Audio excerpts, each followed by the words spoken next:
Alright, what is up, y'all? We are here today with week 1 of the HBA, the Havoc Battle Association. You know, we already did the draft anal, and you know we got a bunch of our buddies in here, and it's going to be a great time. And, of course, we have to play one of our buddies week 1, and that buddy is DyeItTight. Dye actually has a pretty fucking scary team, honestly. It's very him. Like, he has a, I don't know how to put it into words, but he has a way that he drafts that it just fits his playstyle. So it's a very, very Dye team. It is Mega Latios, Sylveon, Arcanine, Cobalion, Shaymin, Melodic, Torn Eye, Crook, and Electivire. So I don't know who takes Sylveon round 2, but Dye did that. So good for him. Although I kind of want Sylveon, I am just a tiny bit upset about that. But let's go ahead and take a look at our team. So, if you look at the matchup that young Dougie here has, it's not bad, actually. It outspeeds Mega Lati. I do roughly half, maybe like 45 if he has some bulk, which he will. It's a Mega Latios, so you don't run no fucking bulk. But yeah, Life Orb, Shadow Claw does a pretty decent amount. I didn't want to run like Sucker Punch and play games with Roost and Calm Minds and shit. I already outspeed, I'm just going to hit you with a Shadow Claw. Shadow Claw is also pretty decent for... I thought it was for something else too. I thought it hit. It's the only way that I can actually touch the Torn Eye as well. So Life Orb was necessary to get some more damage on those guys. Earthquake, obviously it's Doug Trio, you want stab. Stealth Rocks are very important in this game. He has Arcanine, he has Melodic, Evire, Torn Eye. He needs, and I know I said Melodic and Evire, but Melodic, any chip you can get on a Melodic is much fucking appreciated, especially if it's going to be Burn Orb. And you know it's going to be Burn Orb. This is Gen 7.5. Ain't nobody not running Burn Orb. Could I have said that any more confusingly? But yeah, plus, don't want Evire coming in and volting around all crazy, so we need Rocks Up. We do have Memento. This move slot was kind of hard to fill. There's a couple things that I liked, but Memento just kind of felt right, just because basically this thing's job was just to trap the Arcanine and the Evire for young Celesteela here, and then just die, basically. DyeItTight, right? But yeah, it's pretty standard Dougie, just enough speed for Mega Lati, and a little bit of defense, just for tits and gigs. Oh, it was so I could take an E-speed better from Arcanine, because he could be... Obviously, when you have a Dougie on your team, people are going to run Shed Shells, and I could see Shed Shell on the Evire or the Arcanine, obviously, and the Cobalion as well. Actually, that's actually really smart. He could do stuff with Shed Shell, but hopefully we'll figure all that shit out. Then we have Alex Jones, our weakness policy physical autotomize Celesteela. I don't know how to use Celesteela, so I'm going to use it as stupid as possible.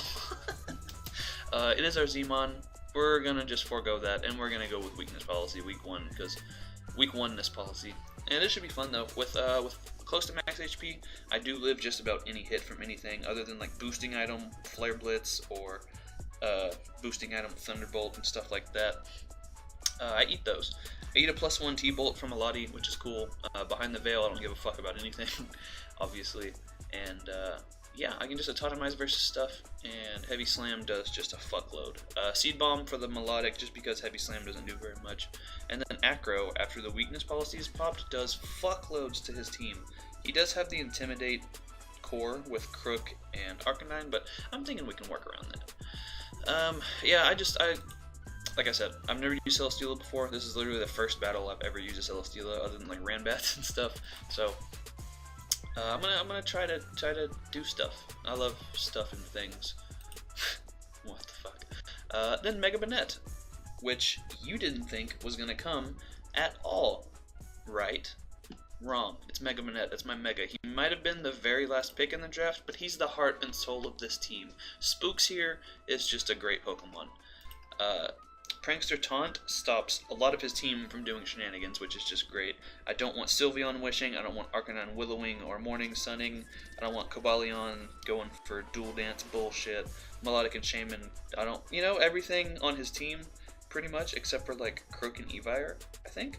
Even Crook for Stealth Rocks, but Prankster can't be used on Dark moves, Dark Mons. Yeah, it's just a solid taunter versus him.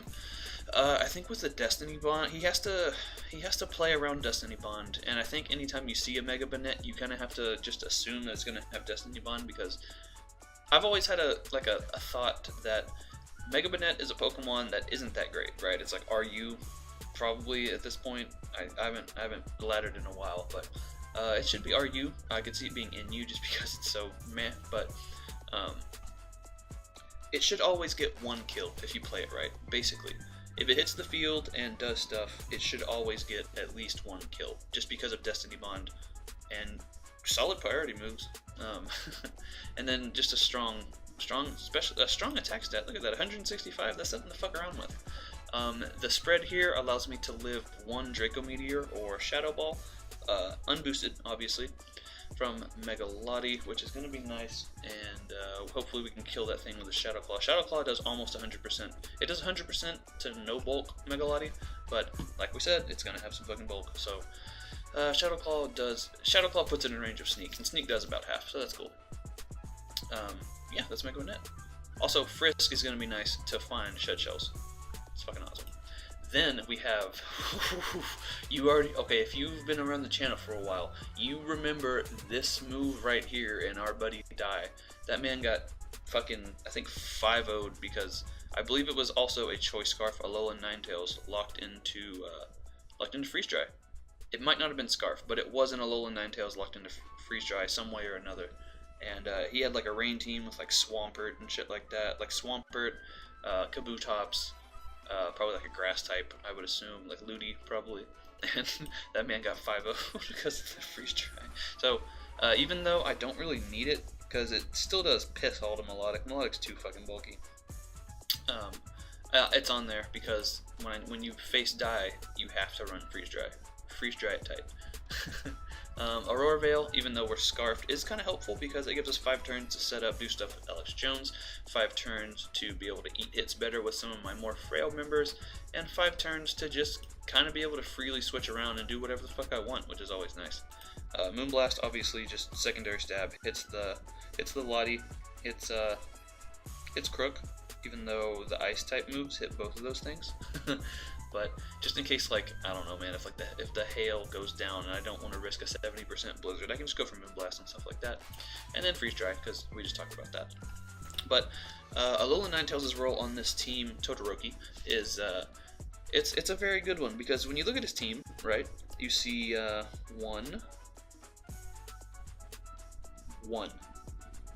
one resist to the dual stab of young Todoroki here. Honestly, now that I think about it, the Moonblast is very helpful for Cobalion. That's probably, I'm going to go ahead and assume that's why that was there. But his team, usually, you know, this mon, you just kind of slap max HP and whatever speed you need, and then you kind of just bulk it out to be able to eat a hit whenever you get the Veil up. But I know he's going to be expecting that, so I think this will catch him off guard, and I can probably either clean up late game or catch him off guard like mid game and then get a big kill on something that I need to die. DyeItTight. So Alolan Ninetales Todoroki here is going to be a crucial member of the team. I need it to kill all the things. It outspeeds his entire team. His best Scarfers, in my opinion, are stuff like Evire and Crook. Potentially something like Arcanine could be cool versus me, just because Scarf Flare Blitz and Scarf Wild Charge does do pretty solidly versus me, so we'll see how that goes. But this is I'm excited to use this, man. I love slapping Choice Scarfs on shit that doesn't usually have a Choice Scarf, because no one will ever see it coming, you know. Then we have 2, 3, 5, 7 Ape, the Primeape. That's the seriously, that's the best Primeape nickname in the game right now. If you have a Primeape and you don't name it 2, 3, 5, 7 Ape after watching this video, I'm disappointed in you as a person. So there's that. But it's actually really good versus him. It's a solid lead. It'll outspeed just about everything. Speed Tire with potential Scarf Evire, and outspeed the Scarf Crook. Close combat, he doesn't like switching into very much. Obviously he has a Melodic, a Torn Eye, a Mega Latios, and a Sylveon. But Poison Jab for the Sylveon, Throat Chop for the Mega Lati. And U-turn out on the Melodic, and we have our electric type here, as well as our thing with grass coverage over here. So It's just a really good pivot versus him. Plus with Defiant and his 2 Intimidate users, this boy's going to be strong as fuck. Primeape isn't the strongest Pokemon and only hits base 105 attack. 309 is nothing impressive, but at +1, and especially after like rocks damage and stuff like that, his Intimidators are not going to want to deal with this, and it's going to be fucking awesome. Hopefully. And last but not least, we have Vegemite, our Thunderous Therian here, and we're actually rocking the Assault Vest this week just because originally this was going to be like a speedy taunt user, and I realized I have the best taunt user ever because Mega Banette, so fuck it, we're going to slap on an AV so that way I can pretty much no drawback switch in on stuff like Shaymin and Melodic, just to take not very much damage, and then fire back huge hits with our max special attack, 145 base special attack, hitting 389 with those Thunderbolts. And then we have the U-turn and the Volt Switch, just in case he does want to play Crook games, and he has Evire too, you know, so we can get the Motor Drive boost, and that's a problem. And then Sludge Wave hits the, you don't need HBIs when you can run Sludge Wave and hit the fuck out of the Shaymin as well as the Sylveon, and it doesn't do very much to either of those, honestly, because it was such bulky Pokemon, but it does more than a Hidden Power would do, and it puts it in range of other stuff on my team. So that is going to be the team. Let's jump into the fucking battle. So here we are with the battle. As you can see, he brings the Mega Latios, which is a fucking threat. The Torn Eye, which could be a problem because I can't really set my Veil versus it because he can easily just change the weather up on me. Crook could be, looks like it's his only Stealth Rocker. It doesn't look like it's his only Stealth Rocker. It's literally his only Stealth Rocker on this team because he didn't bring young Cobalion. So, looks like that's probably rocks. Shaymin, in testing, Shaymin was just bulky. It just does Shaymin things. Also, I don't like Shaymin anymore because people always assume that my YouTube name is a combination of Shaymin and Rayquaza. Fuck Shaymin. My name is Shaydin, okay? Fuck a Shaymin. Shayquaza is Shaydin plus Rayquaza, and that was my Instagram name for a long time, and I just made it my YouTube channel. So, once again, fuck Shaymin. Fuck you, little flower bitch.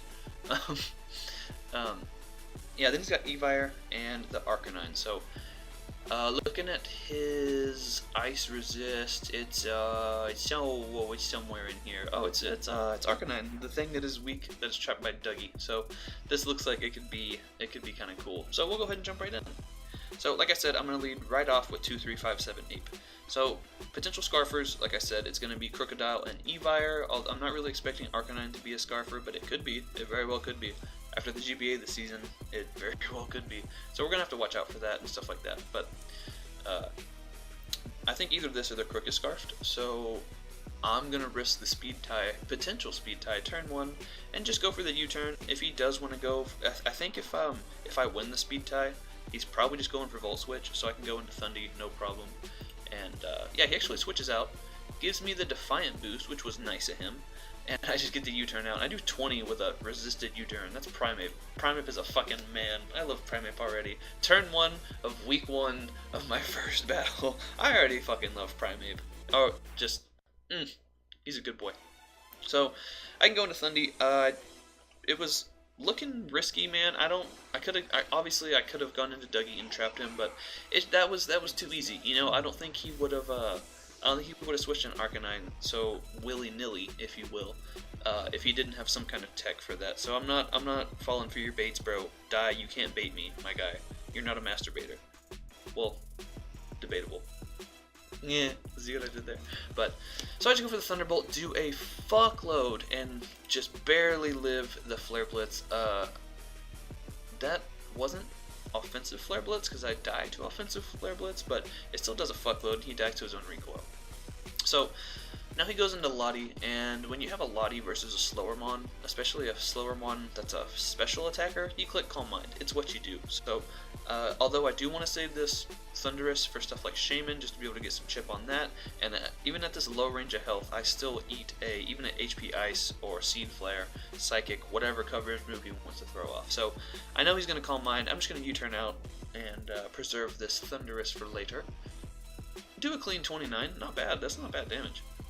And go into Alex Jones. So, I Atomize here, easy. When you have a Celesteela, you click Atomize, that's like its favorite thing to do, except for like, you know, Leech Seed shenanigans. So, he makes a good read here, probably expecting me to be weakness policy, and he just goes for a Calm Mind again. But this is actually perfect because now I will outspeed him, and even though it looks like young Celesteela probably is going to die this next turn, I can put him in range of Dugtrio. So does 40 with the heavy slam, not bad. And he fucks my entire world up with the with the Thunderbolt. But now I'm in with Dougie. No one fucking die. He probably doesn't even know he's not trapped. Goddamn die. But I'm just kidding, illy bro. But I can just go for the Shadow Claw, kill the fuck out of that, take a little bit of Life Orb recoil, and that dies. So he goes into Shaymin. God, I fucking still hate Shaymin. And expecting me to switch out, he goes for the Leech Seed. And I just go for my rocks because I'm a man. I ain't scared of no goddamn punk ass bitch, Shaymin. Fuck you. Fucking, you're just a bush. That's all you are. So I go for my rocks, and then I go to click Memento here on this next turn, and I realize, why the fuck would I click Memento whenever I go into, like, I don't have any setup mons left. Celesteela was the setup mon, and it's set up and it died. So there's no point in Mementoing. I'm just going to go for the Shadow Claw and judge the damage that I see, and we do see that it's defensive, not like, I don't think it's bold 252, 252 max, but it definitely is bulky as fuck. So now that we've seen it spread, I know that Sludge Wave is looking like a clean 2-hit KO, or close to it at least. So he actually goes for the Psychic, and it doesn't kill my Assault Vest Thunder. You fucking, look, you know what? Look at Thunder's little feet. Look at look at his little feet. What the fuck? His little he's got like little baby feet. What the fuck? But anyways, Thundurus is a man and lives that Psychic like nothing. So I can continue to just go for Sludge Waves and put this thing in range of the third Sludge Wave, I guess. But I kind of expected him to want to switch out there. And he actually stays in as I go for the U-turn. I bring in my Ninetales. The Hail is going to chip him down. Psychic ain't doing dick. Ninetales has decent SpDef, which isn't bad. But if you look at his team, and you look at Blizzard, the resist is not there. So he has Evire, and that is the only thing on his team that lives a Blizzard, but it dies to 2. So basically all I gotta do is click Blizzard for the rest of this game, and I should just about win after I get a little bit of chip on the Electivire. So shoutouts to Die for sacking his Ice Resist like turn 3. That was nice of him. And yeah. So I just click Blizzard. He actually goes hard into the Electivire. The only thing that was taking a Blizzard can no longer take Blizzards. And I freeze him just to, you know, rub dick in the wound. So that goes down. Freeze doesn't matter. I was Scarfed. He didn't know it was Scarfed at the time, but I was definitely Scarfed. So now he goes into what I'm assuming is his Scarf Krookodile, because you don't go into... Then again, he didn't have anything else to go into, so it might not have been Scarf. But since he was not Intimidate, I'm going to assume it's Scarf. That thing dies to a Blizzard. Fuck this guy. And then he's going to go into Aang and go for the Prankster Defog, which was... There's nothing you could do. So I just go for the Blizzard, kill that thing, and that boy's done. Now, there's a Shaymin here, and I can click young Blizzard with a 70% chance to hit. But I was like, you know what? Fuck it. Thundurus did a very good job, and I know he's just going to recover anyways, so fuck it. Like, I can get the free switch in and then get some Sludge Wave damage off. So we do a clean 46. We get the poison as well, which doesn't fucking matter because he still dies to a Blizzard if he's at like 98% or less. So we just go into Ninetales and I can click Blizzard one last time. Trust me, I really wanted to click Freeze Dry, but it did like 38 max and he was at 40. It wasn't worth it because then I would have had to click it twice and the Hail would have killed him and it wouldn't have been satisfying anyways. But we do take the W over our buddy Die. 3-0 for week 1 of the HBA. It was a solid battle. I know the offensive Scarf Ninetales definitely caught him off guard. And since he brought, let's see, Latios, that's 1, Torn is 2, Crook is 3, Shaymin is 4. Since he brought 4 things weak to ice, Evire isn't the bulkiest one. It did take 1, but it didn't take 2. And then he sacked Arcanine early. We did have a pretty easy time just clicking Blizzard, and young Todoroki here just did wrecked shit. Primeape's still MVP, just because I love Primeape. But Todoroki's definitely a close second there. So go ahead and like, go ahead and subscribe, do all that bullshit. I'll leave Dye's link down below. Actually, if I remember, I'll leave a link to his HBA vid going up on Sunday as well. I think Sunday. because it's his finals week, so he didn't have a lot of time to record, so he actually asked me and Pat to do a guest upload on his channel and record this. So you'll get to hear the same recording, but with me and Pat being very, very mean to Dye in his video, because he literally asked us to shit on him. So, yeah, I got you, bro. I'll do it. But yeah, go ahead and like and subscribe, do all that shit. Check out Dye's channel. I've already said all this. I don't know what the fuck I'm talking about. Bye forever.